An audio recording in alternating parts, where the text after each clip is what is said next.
Hey everyone, this is Kansas Lone Man here. I'm in a little bit different setting than I usually am, enjoying a little bit of beach time, beach condo time, clean living here. Us famous people like these YouTubers, we get to do what we want.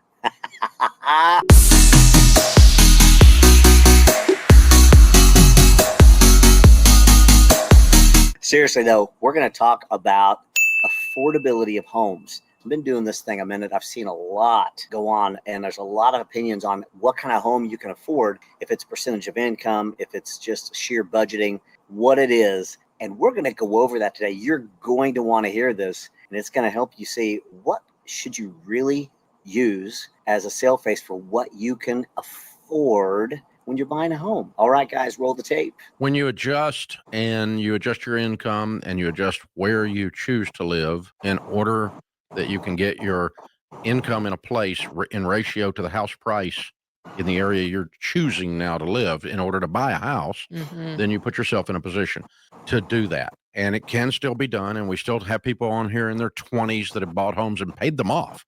We had people on 26 years old that did a debt-free scream house and everything the other day.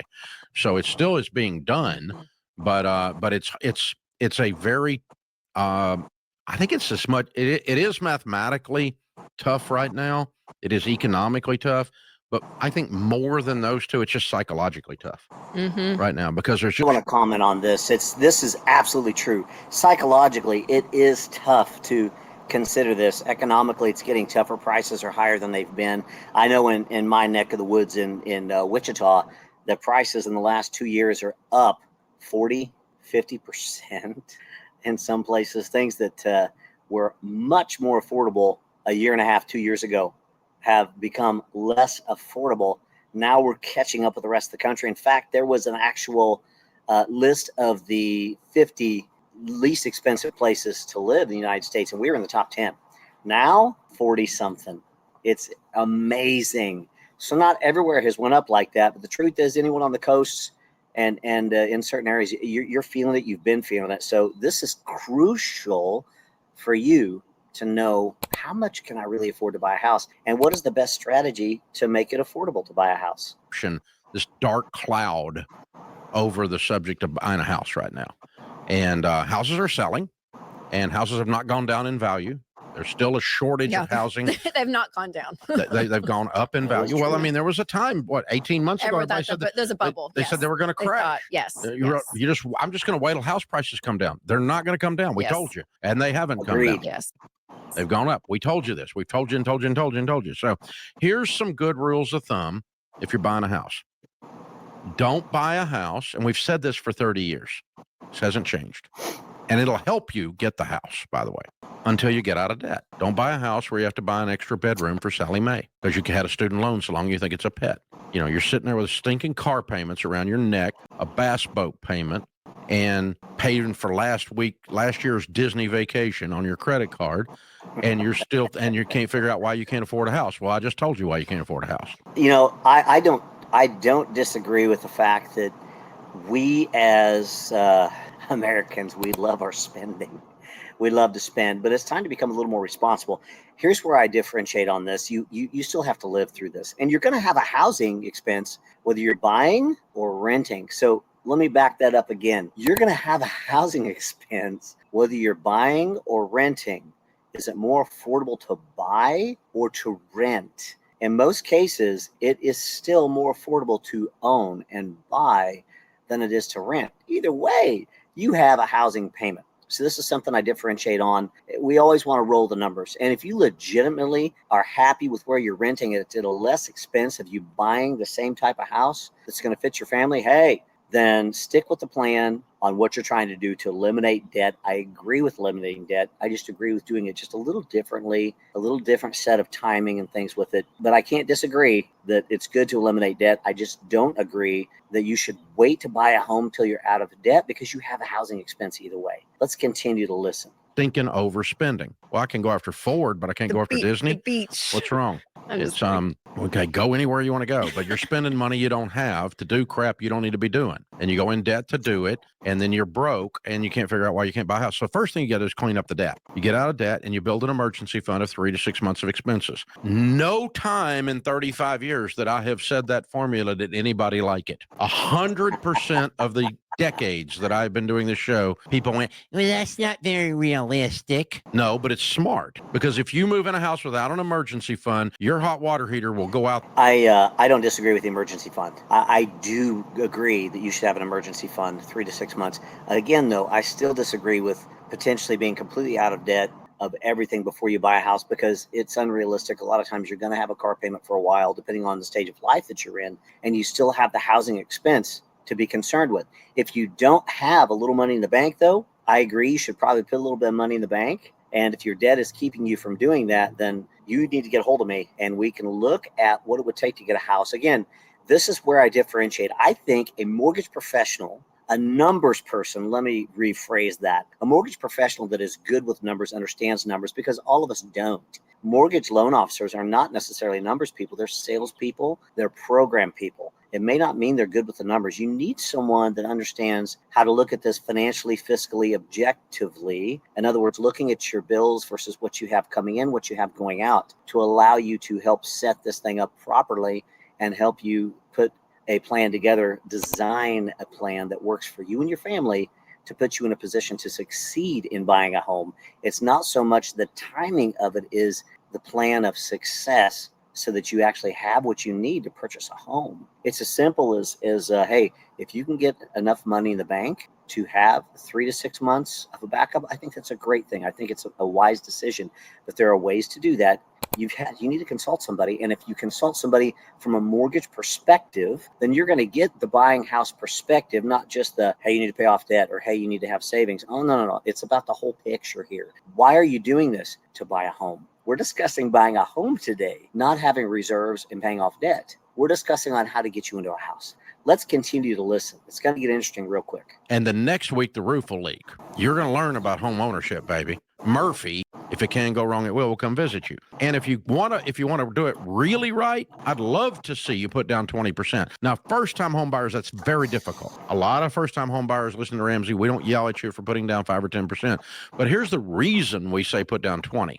Because you avoid PMI. Private mortgage insurance is insurance that pays the bank in the event they have to foreclose on you and they lose money. It's foreclosure insurance is what it is. And it's not for you, it's for them, but you have to pay for it. And it's about $75 per 100,000 per month. So we're talking like, $225 a month for a $300,000 loan. Let's talk about that. I disagree with this completely, because it's based on credit score, it's based on loan type, it's based on all of that. And I actually did some numbers, and I have notes on this because I've done this so much, that on a $300,000 home, if you're doing a conventional loan with just 5% down, you have a $156 PMI payment if your credit score is in the 700s, which if it's not in the 700s, you're not going to do a conventional loan. You're going to do an FHA loan, which they're very similar in reasoning to do one or not do one. And I personally just recommend taking the lesser of the two payments.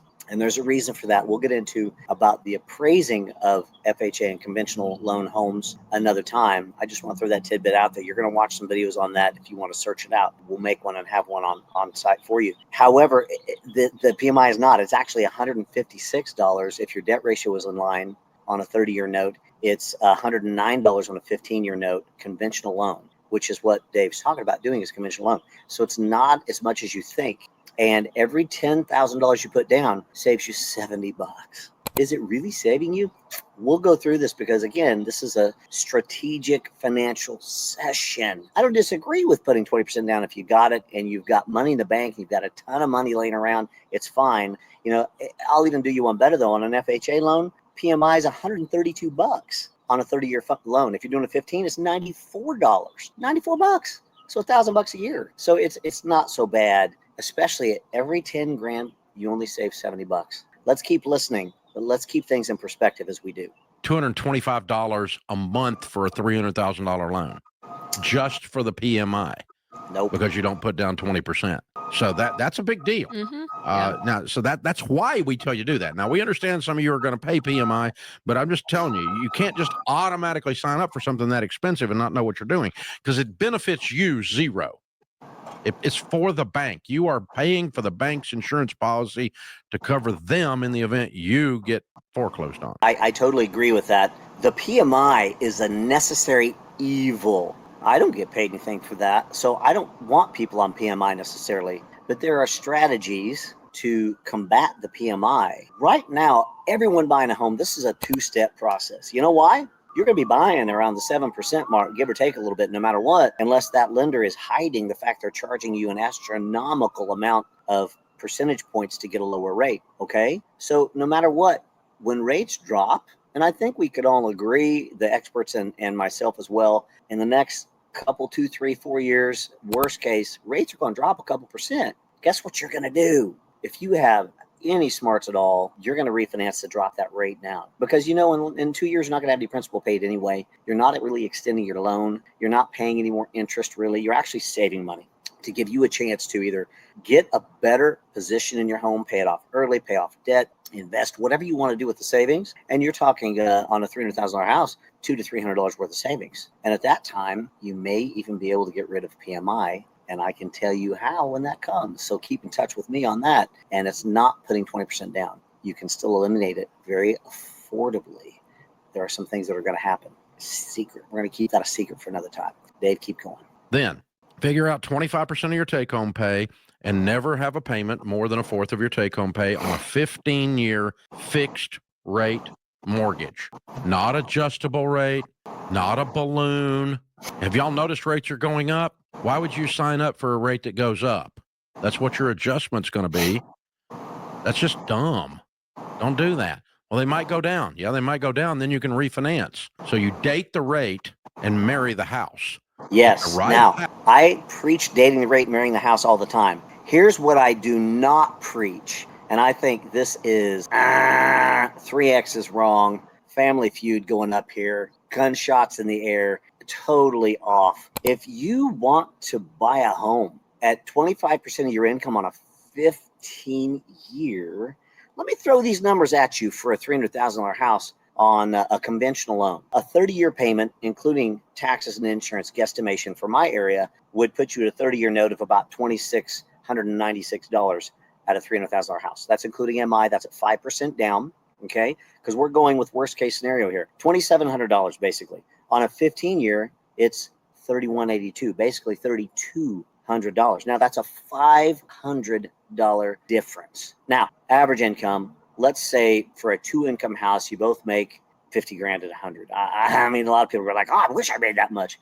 But seriously, we're talking about the scope of the United States. That leaves you about, 85. Let's call it, let's just make the math easy and call it 9 grand a month. Okay. So what's 25%? I'm going to get my handy dandy calculator out here.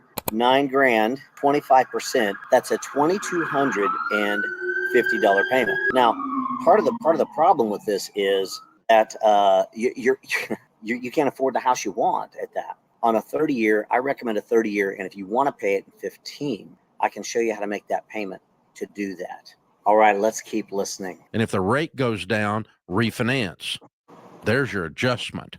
But don't let the bank pass on the risk of higher interest rates to you with an adjustable rate mortgage so you can get a cheaper rate so you can get screwed later. You're kicking the can down the road and you're going to get your face kicked in. Don't do it. Don't do it. This is straight, guys. I'm just telling you. I want the house to be a blessing, not a curse. And I meet too many people that their home is a curse, all because they said in the name of, it's always smart to buy real estate. No, it's not. When you are broke, in debt, don't have an emergency fund, and sign up for a mortgage payment you can't afford, that is not smart real estate. I agree with that. I totally agree with that. You have to be smart about it, which is why you should consult a mortgage loan officer like Candace Lowman. Call up old Will here. We'll go over those numbers because it's not about me. It's about you. I don't want to put you in a house if you're not ready. I don't want to put you in a house if you don't have the money to buy. We've got first-time homebuyer programs for those who don't have any money. And they're great if you don't have 2 nickels to rub together and you're going to pay less on owning than renting. The truth is you still need money in the bank. If you don't have any backup and you're not buying way within your means of that, then yeah, you could get yourself in trouble real quick if something breaks down. in that home and you got to fix it, and it's not covered under a home warranty or covered in any way, or nothing that's insurance claimable. But I want to present something else here too. 30-year versus 15-year on an FHA loan. FHA lending is cheaper than conventional lending overall. It's only about $80 cheaper on a 30-year on this specific situation. It's only because the rate's better. But hey, we'll take $80. We'll take $80 all day long. Payments $2,613, including taxes and insurance. So rounded down, $2,600 on a 30-year note. Now, if you move this to a 15-year, you're at $3,200. A $600 difference. $600. So as you see, $500 to $600, it could mean the difference of you buying that house or not that you want, that you need for your family. And if you're paying that in housing expense anyway, and you've got your little 3 to 6 months in the bank, whether you have debt or not, if you got a little bit in the bank, doggone it, why wouldn't you buy a house and live where you want and enjoy your life, as while you're getting your debts paid, while you're doing what you have to do, minimal down, MI is not that much. You're not really saving that much by putting 20% down. In fact, in my opinion, there's so many better things you could do with that money. You're not going to be in debt if you have 20% down. If you are in debt and you have money in the bank, get out of debt. Be smart. Be responsible. That's what I want to do. I don't want to tell you to get out of using anything that you need to use to keep a credit score and to keep your credit or to get points to travel and this and that. I want you to be smart with it. We need to be adults. We need to grow up. We need to become responsible. And if that's something you can't do, well, it's just time you grow up. It's time you become responsible. It's time to become mature and to discipline yourself a little bit. Seriously, it's not that tough. It's not rocket science on owning a home. It's becoming responsible. I have no interest in telling someone, well, most Americans can't handle debt, so you shouldn't have any. How about you be responsible and not charge up your credit card just because you want to do something or go somewhere? How about you save? How about that? How about we become responsible with it? How about that? Remember that old thing? How about that? We become responsible for what we're doing. Let's continue to listen. It's going to slow down your wealth building, bring anxiety to your home, stress to your relationships. It just takes all the bad stuff out. I mean, it brings all the bad stuff in. Yeah. And I think that this part of the formula is where people feel like, oh my gosh, like as they run out their income of 70,000 or whatever it may be, their household income. But the truth is, even though incomes, because wages have not kept up necessarily, right? No, they haven't. They haven't kept up. So that means getting into the market, it's going to look different than it did 3 years ago, to our point earlier. Yep. And so there is a part of that sucks. And I think, we have felt that feeling with inflation. Like there's things that happen that we don't have control over. But doing this, it allows you for especially this 25%. But here's an accurate appraisal of that. Okay. Wages have not gone up as fast as prices and interest rates, which means you can probably no longer afford the home that you live in right now. That's how, you literally can probably no longer afford the home that, that's just interest rate only there. Yeah. Yeah. Okay. That's not price. But you can probably no longer afford the home you thought you were going to get. Yes. I think that's it. And it's so you're probably not moving in that neighborhood. You're probably moving in a different neighborhood, or you're moving a little bit further out of town, or you're going to compromise somewhere else in order to become a homeowner later.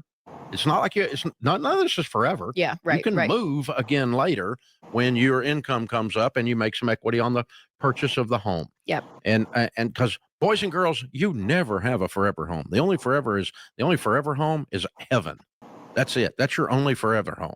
Because as soon as you build your forever home, as soon as you build your dream home, your dreams will change. You build your forever home, your kids are going to grow up and leave.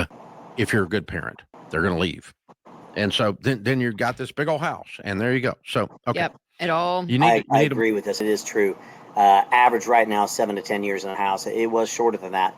It's about 7 to 10 years. I think that's going to shorten again as rates come down, because as rates drop, those who took advantage of interest rates a few years ago when they were at 2 and 3%, they're going to sell that house and go for the big one.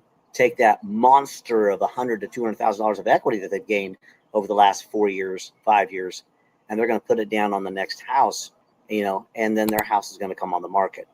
And that $150,000, $200,000 house is going to be $300,000 to $350,000 on the market. Now, I can't disagree with the fact that the house you're in right now, you may not be able to afford at today's prices, which is why a lot of people aren't selling. But when rates drop, people in 2 and 3, you could buy at 5%. It's not so bad. You can do that and take your equity and make it all work.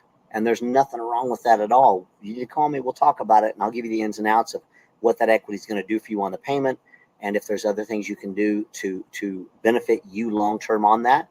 However, I totally agree with the fact that most people couldn't buy the house that they're in right now, affordability wise, But when when rates do come down, woo, it's going to be a heyday for those who cash out and go to the next thing. And I will say, with rates being right now is the time to buy. If there's a way for you to buy now.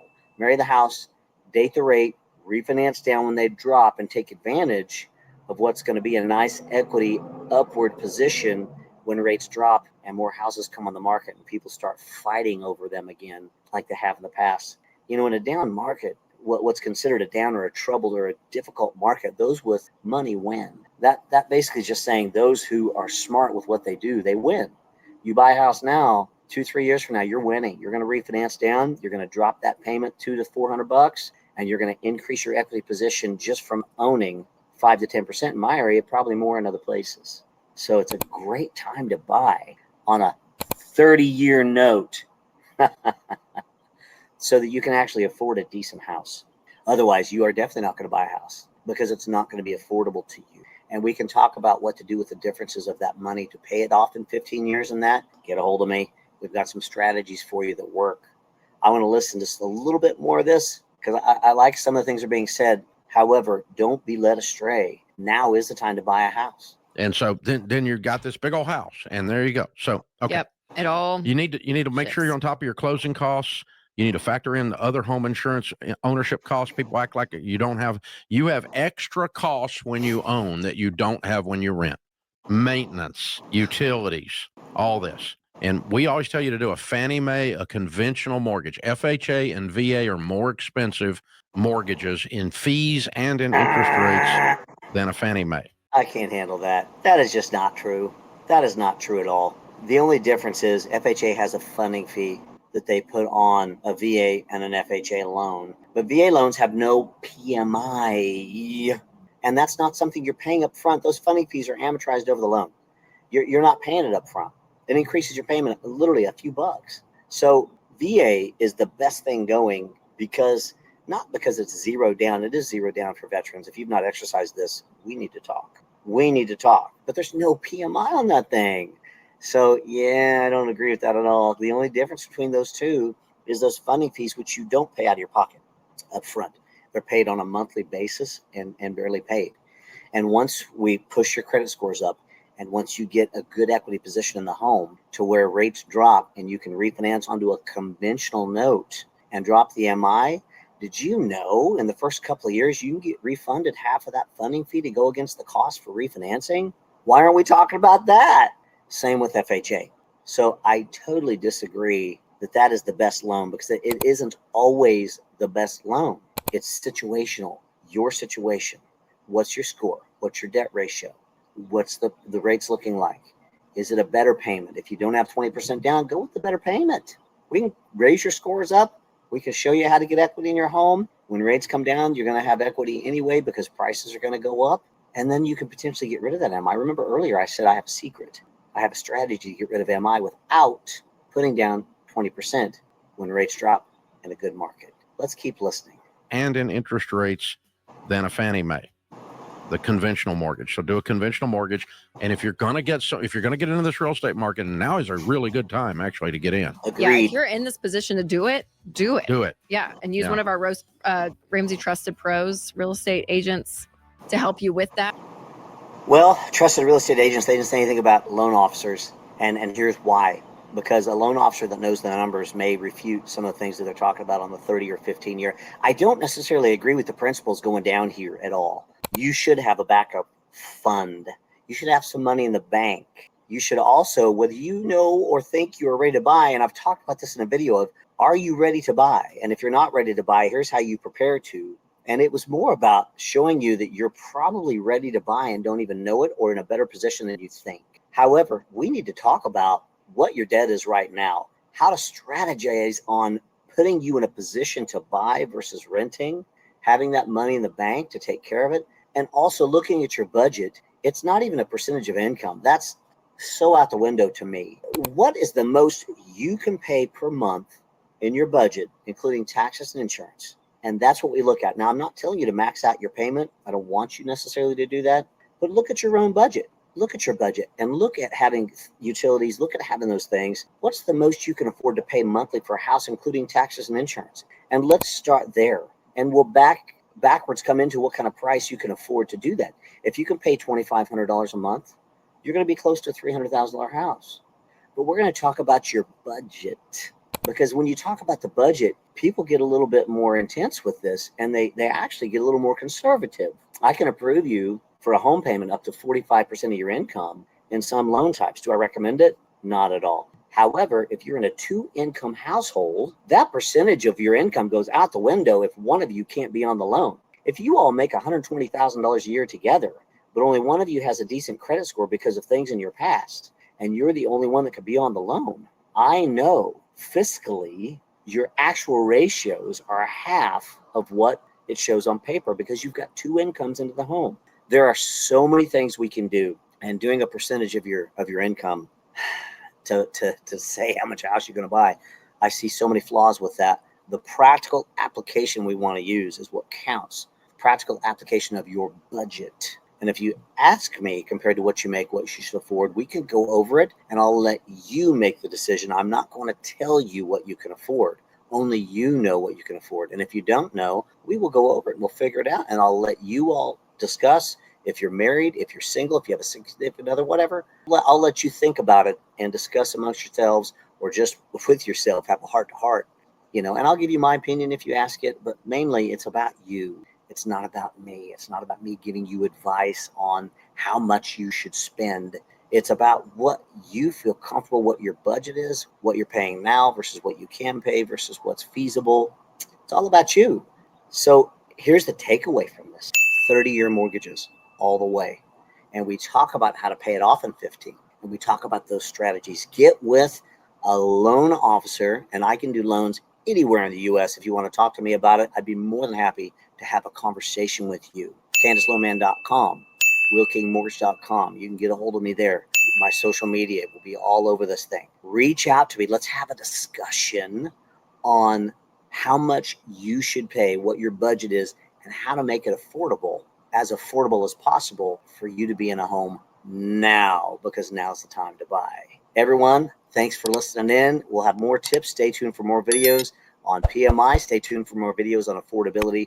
Stay tuned for more videos on how to get rid of PMI when rates drop. We'll talk to you soon. Hey, if you enjoyed today's video, you're going to enjoy the next one's coming too. Click here. Pow.